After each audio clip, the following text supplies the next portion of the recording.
now on WISN 12 News.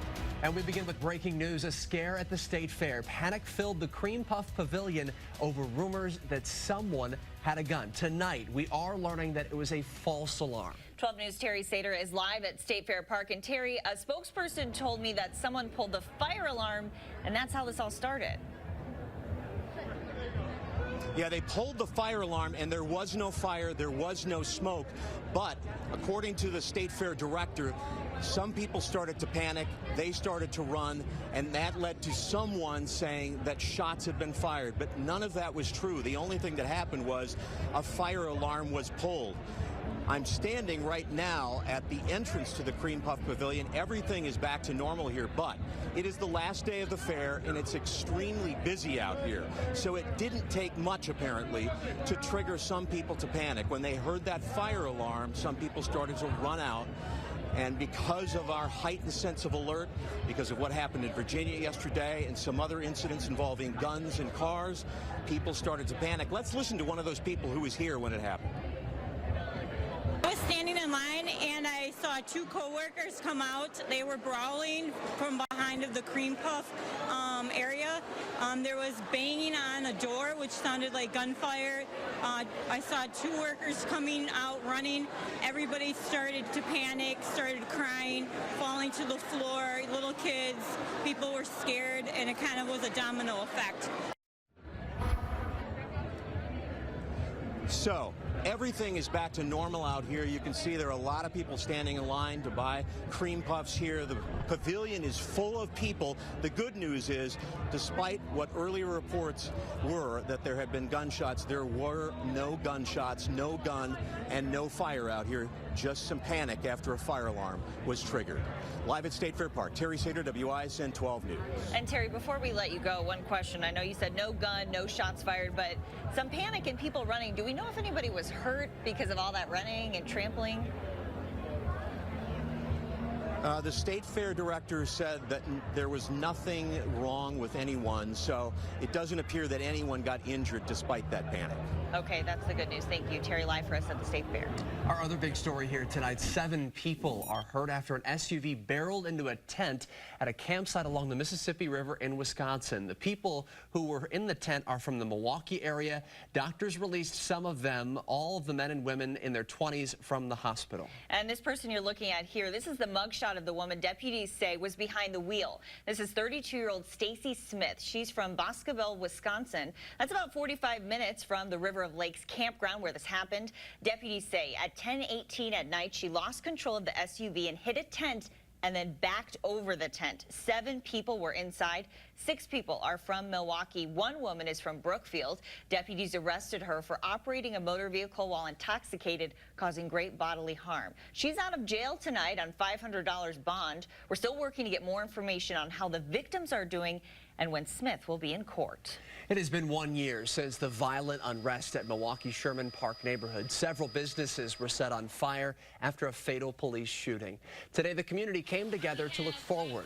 There was a back-to-school event with food, music, and a book bag giveaway. The family of Seville Smith co-hosted that event. He is the man who was shot and killed by police last year.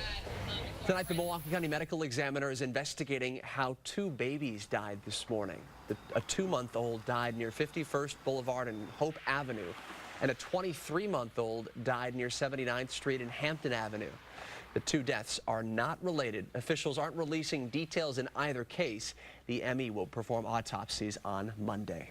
Car parts were all over a Milwaukee street here after a pickup truck crashed into 10 parked cars overnight. This happened at 9th and National around 3 a.m., and you can see the damage to the truck there on your screen. Police say the driver ran away from the scene. Officers tell us that they arrested him after he showed up at the scene hours later, claiming his truck was stolen. Turned the corner the wrong way on a one-way and hit one vehicle, then bounced around it, took out the next vehicle, bounced around it, took out the next vehicle, all the way down for 2 blocks. Neighbors say they were upset police arrived 6 hours after the crash happened. The sergeant on scene told us because the crash didn't injure anyone, the call wasn't a high priority. Now to the terror in Charlottesville, Virginia. We now know the name of the woman killed when a car plowed into a crowd.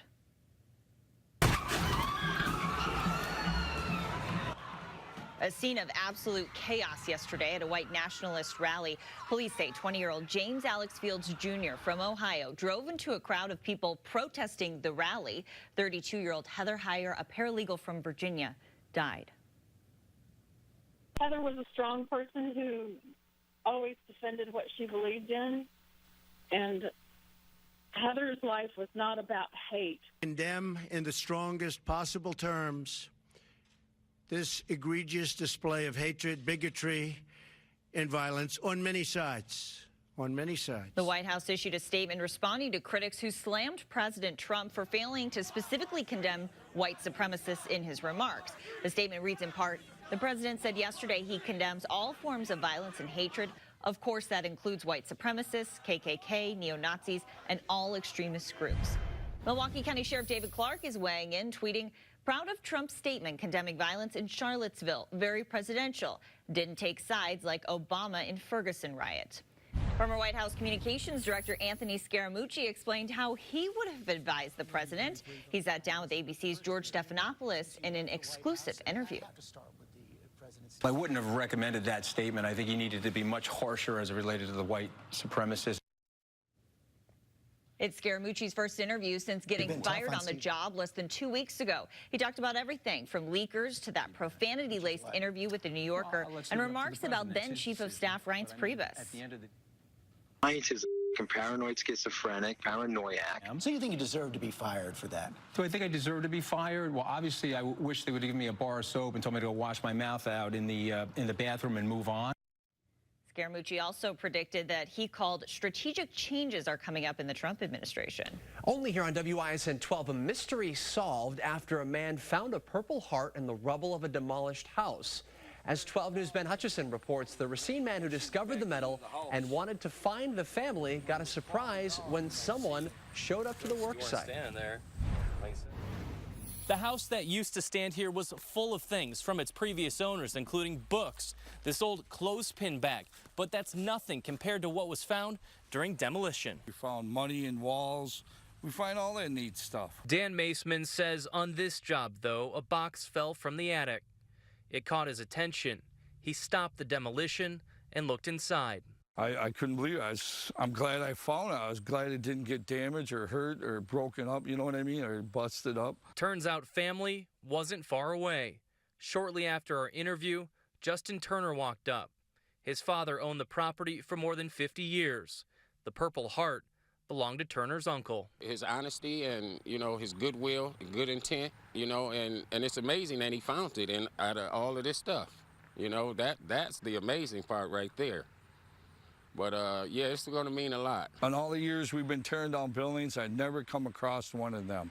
And I didn't really want to see it in a landfill. There's still work to be done with the demolition and cleanup, but the hardest part is complete, returning the Purple Heart to its rightful owners. In Racine, Ben Hutchison, WISN 12 News. Turner said he didn't know how his uncle got the Purple Heart. It's awarded to those who are injured or killed in a combat situation.